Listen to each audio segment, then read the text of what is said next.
We're going now to the left coast and Hoover Institution research fellow Bill Whalen, who joins me now to talk about what went wrong with the Romney campaign. Bill, welcome. Okay. Bill, you've worked on many political campaigns, some of them successful, others bushquail, not.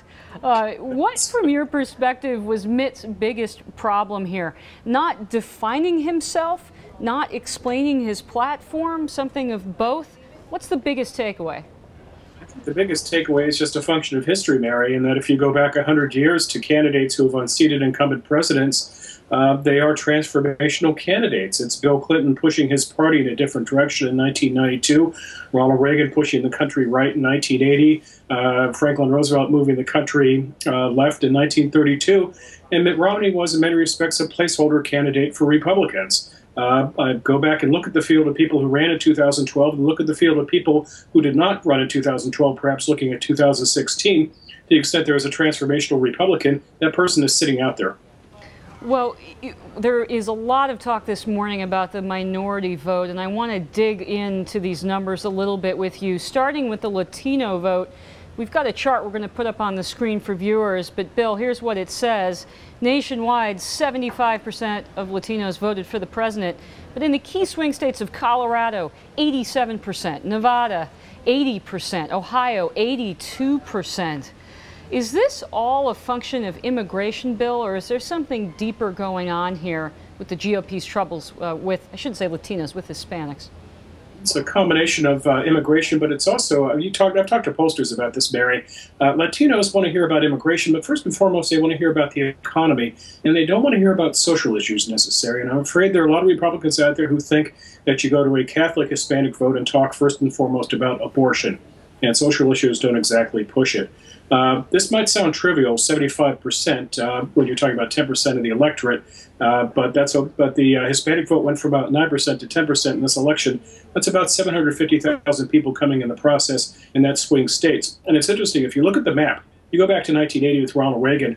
Reagan controls the West, California, and then moving across the Rocky states, and then in the Midwest, the revolution sweeps west to east. Obama has changed the map in this election, and he now controls the New West. Doesn't control the New South necessarily, but he controls the New West. And if Republicans want to be in the business of winning national elections, they have to solve this Hispanic problem and solve it soon.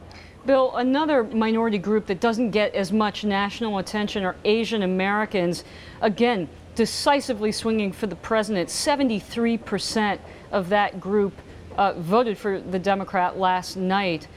This may run a little bit against conventional wisdom. This is not necessarily a group that's as heavily dependent on government handouts. They're entrepreneurial, they're family-oriented.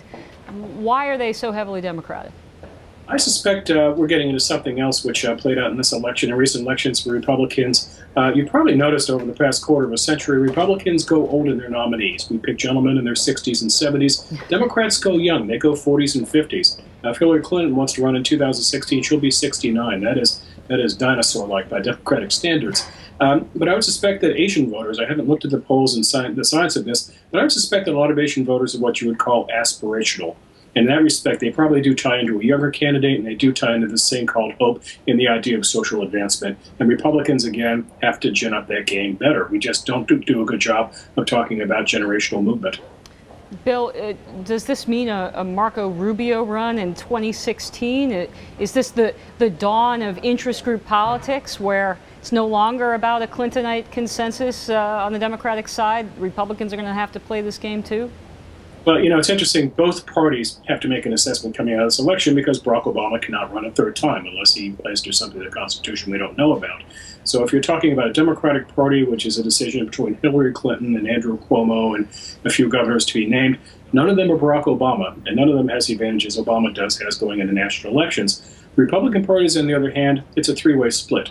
And you're going to see social conservatives like Santorum. You're going to see the pigpen cloud of dust that is the Tea Party, with Jim DeMint probably coming forward on that.